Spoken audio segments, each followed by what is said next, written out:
Hi guys, इस video में हम disqualification of member of parliament के बारे में देखेंगे। ठीक है कि मेंबर ऑफ पार्लियामेंट को किन ग्राउंड्स पे डिस्क्वालीफाई किया जा सकता है, और ये भी देखेंगे कि राहुल गांधी जी की जो मेंबरशिप थी लोकसभा की वो क्यों डिस्क्वालीफाई हो चुकी है। ठीक है, तो disqualification of member of parliament को अगर हम देखा जाए तो इनको 4 ग्राउंड पे हम डिस्क्वालीफाई कर सकते हैं। ठीक है, तो पहला है डिफेक्शन।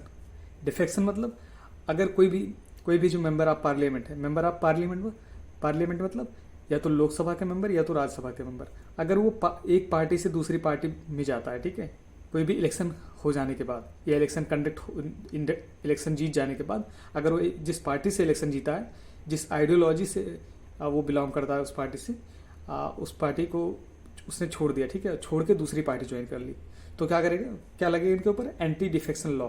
और एंटी डिफेक्शन लॉ के तहत इनकी जो मेंबरशिप होती है वो ये मतलब ये डिस्क्वालीफाइड हो जाएंगे। ठीक है, अगर ये एक पार्टी से दूसरी पार्टी में जाते हैं तो एंटी डिफेक्शन लॉ के अंदर इनको डिस्क्वालीफाई माना जाएगा।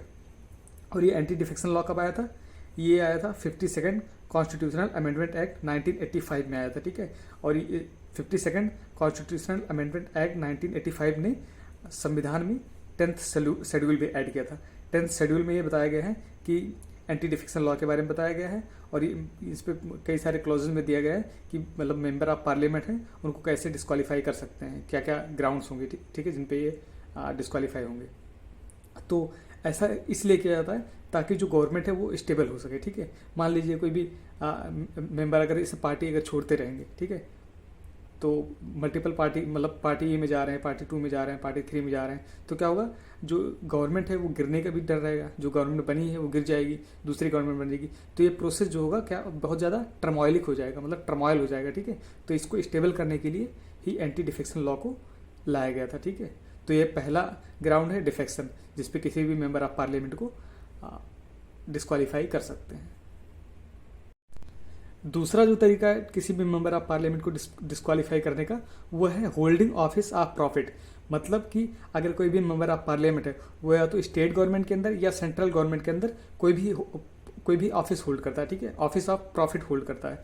ऑफिस ऑफ प्रॉफिट मतलब उसको उस ऑफिस से फाइनेंशियल बेनिफिट हो सकती है या कोई भी अदर एडवांटेजेस हो रहे हैं, ठीक है, उस ऑफिस ऑफ प्रॉफिट से, तो इस बेसिस पे भी इनकी जो मेंबरशिप है वो ली जा सकती है। ठीक है, तो कॉन्स्टिट्यूशन का आर्टिकल 102 सेक्शन 1 क्लॉज ए बोलता है कि अगर कोई भी मेंबर ऑफ पार्लियामेंट है जो या तो स्टेट गवर्नमेंट के अंदर या सेंट्रल गवर्नमेंट के अंदर कोई भी ऑफिस होल्ड करता है, ठीक है, जिससे उसे फाइनेंशियल बेनिफिट हो रहा है या अदर कोई एडवांटेजेस हो रहा है, तो उसकी जो मेंबरशिप है वो चली जाएगी। ठीक है, तो ऐसा इसलिए किया जाता है ताकि कॉन्फ्लिक्ट ऑफ इंटरेस्ट ना प्रोड्यूस हो। ठीक है, मान लीजिए वो मेंबर ऑफ पार्लियामेंट भी है और कोई ऑफिस होल्ड कर रहा है, ठीक है, तो इन दोनों सिस्टम के बीच में जो मेंबर ऑफ पार्लियामेंट है वो इम्पार्शियली रूप से मतलब इम्पार्शियल तरीके से काम कर पाए, इसीलिए इनको मतलब ये सजेशन दी जाती है कि ये ऑफिस ऑफ प्रॉफिट होल्ड नहीं कर सकते। ठीक है, और अगर ऐसा ही करते हैं तो इनकी जो मेंबरशिप है वो इनको उस बेसिस पे डिस्क्वालीफाई कर दिया जाएगा। तो तीसरा जो तरीका है किसी भी मेंबर ऑफ पार्लियामेंट को डिस्क्वालीफाई करने का, तो वो है आर्टिकल 101 सेक्शन 4 में, जिसमें बोला गया है कि कोई भी मेंबर ऑफ पार्लियामेंट अगर 60 दिनों से ज़्यादा 60 दिन या 60 दिन से ज़्यादा अगर वो पार्लियामेंट से बिना रिस्पॉन्सिबिलिटी के मतलब बिना बताए या बिना लीव के अगर वो ऑफिस को अटेंड नहीं कर रहा, मतलब पार्लियामेंट को अटेंड नहीं कर रहा है, तो एब्सेंटी की बेसिस पे अगर 60 दिन से ज़्यादा अगर वो एब्सेंट रह रहे हैं पार्लियामेंट से, तो आर्टिकल 101 सेक्शन 4 के तहत उनको डिस्क्वालीफाई कर दिया जाएगा। ठीक है, या उनकी सीट एब्सेंट मान ली जाएगी, वैकेंट मान ली जाएगी।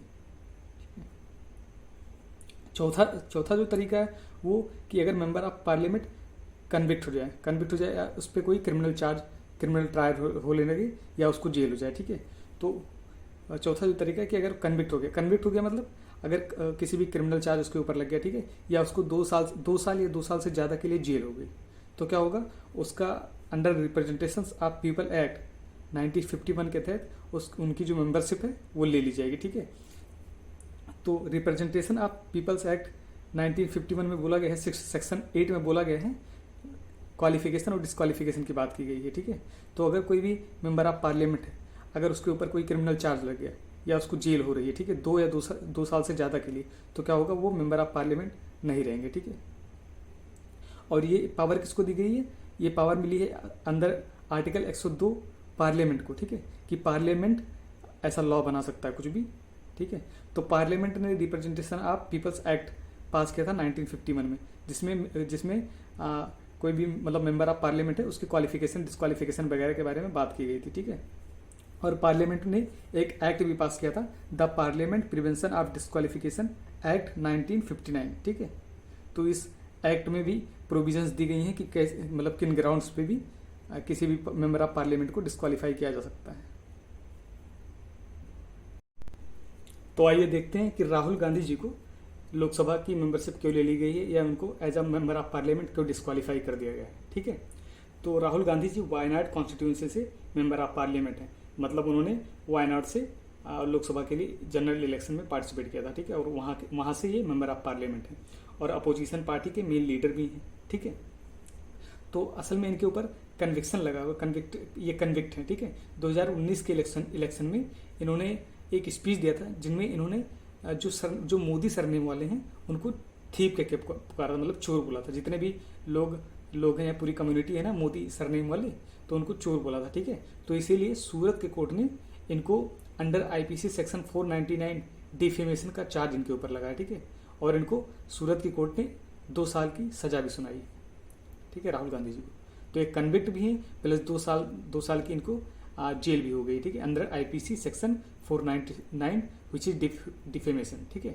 डिफेमेशन का केस इन पे लगा हुआ है, डिफेमेशन के तहत भी ये कन्विक्ट है, ठीक है।